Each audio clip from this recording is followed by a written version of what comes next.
We're Vivek fans. Skelly and I, we like Vivek. We can explain all that later. Fox has Vivek on, but he also, Jesse has some things that he says that I'd even like to answer, since he's asking the question. But I don't want to hear what Vivek has to say. We always need to hear what Vivek needs to say. VP, hopefully, come on. All right, Jesse, let him talk. The election's less than 5 months away, and the media thinks the most important question about the last election is this. As a journalist, as an American, what do you think is the most important question that needs to be answered from both candidates? Who won the last election?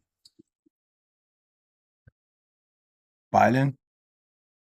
I think Biden won the last election. Yeah. Biden. Why would that matter? Oh, they're trying to say Trump's going to say it was stolen. He might say it, and he can think that if he wants.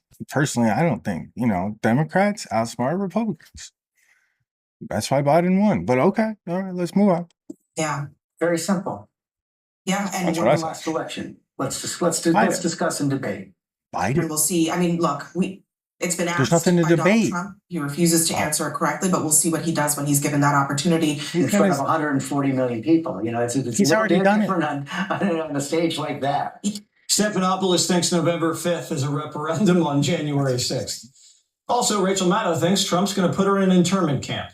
Rachel Maddow. She's saying this, I'm worried about the country broadly if we put someone in power who is openly avowing that he plans to build camps to hold millions of people. For that matter, what convinces you that these massive camps he's planning are only for migrants? So yes, I'm worried about me, but only as much as I'm worried about all of us. Worried about her? She's saying she's a migrant? We're all migrants, really. And camps, if the encampments are needed because we have 17 million illegals, I mean, it's unfortunate, but you shouldn't have opened the border. Like, why would you do that? And everything that comes afterwards is going to be a burden on us all, and we're going to probably make some mistakes. But like, we the people didn't do that. Trump didn't do that either. Y'all let everybody in. All right. Next. Proud of yourself, Rach. If anyone's going to a camp, it's Acosta. Maddow only works Mondays. It's not like anybody would miss her. No one's sending anybody to camps, you silly goose. Except for our sons and daughters so we can get some peace and quiet this summer. This preemptive strike against the next Trump presidency is nothing compared to the preemptive strike against the Supreme Court, which has been relentless and vicious, including everything from triggering armed psychos to hunt down justices to Flaggate. Recusal from the Trump cases is the goal. Secondarily, to delegitimize the court so the Trump opinions are discredited. The latest dirty trick? A liberal activist went undercover and secretly recorded Justice Alito and his wife during a private event. She pretended to be a conservative and tried baiting the justice into saying something scandalous. Watch. Like, people in this country who believe in God have got to keep fighting for that to return our country to a place of godliness. I agree with you. I support your ruling on dogs. I support, I am very pro-life, but I don't know how we bridge that gap. How do we get people? I wish I knew. I don't know. It's not. I don't think it's something we can do. The court can't do anything. I mean, we have a very defined. We need to do what we're supposed to do. Nothing controversial. I mean, both sides do this. It's annoying. It really is. Democrats, Republicans, you're annoying when you do this. I'm just being honest. It's annoying.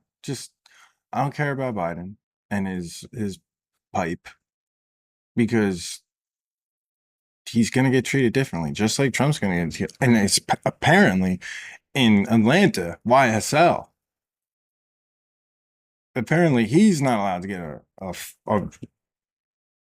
a right trial. I mean, if you really care about the justice system, you care about it all. Wow. We'll hear about Alito's answer. He doesn't think we're going to be able to change pro-choice people's mind, and he thinks we should have more religion in the country. So what? But the media seized on it as disqualifying.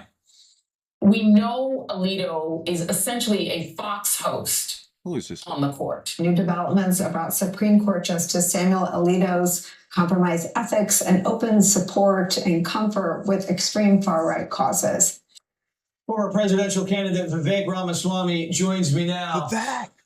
I didn't think they'd have this kind of dirty trick in their bag, but they're going undercover now. What do you think's next, Vivek? Tell us. Well, look, the reality is that this radical left will stop at nothing to implement their agenda, Jesse. They will go through the law system, they will go through prosecutorial systems, they will go through the financial system, and they will go through administrative agencies. But the reality is the American people are seeing through the farce that they have put on. And you fool me once, shame on you. Fool me twice, shame on me. Most people in this country now understand that. The media's histrionics are becoming even more extreme because they realize that people aren't falling for it. But that's actually going to backfire, I believe, heading into November. Yeah, and I'm fine with undercover journalistic tactics. That's been bread and butter for decades, but it's not like a big expose if he likes God and doesn't think he can change the minds of pro-choice Americans. And earlier, I want to get your take on this because we had some breaking news earlier. Breaking news? Hunter Biden found guilty of gun felonies this morning in Delaware and could be facing up to 2 years, possibly more, in prison if Judge Norica sentenced him that way. What do you think this is going to do to the Biden campaign?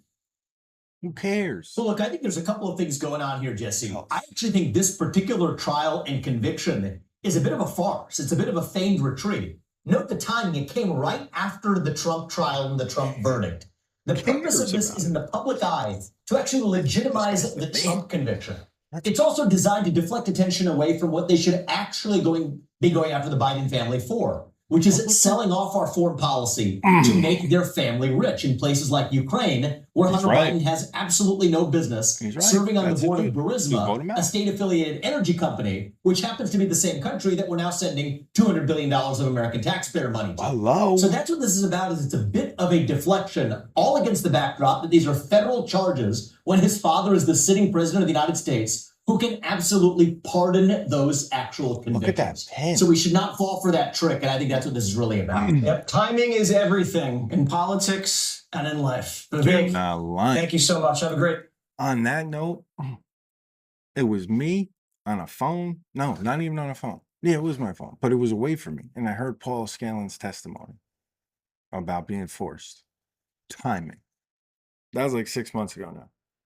Change everything. I never paid attention to none of it.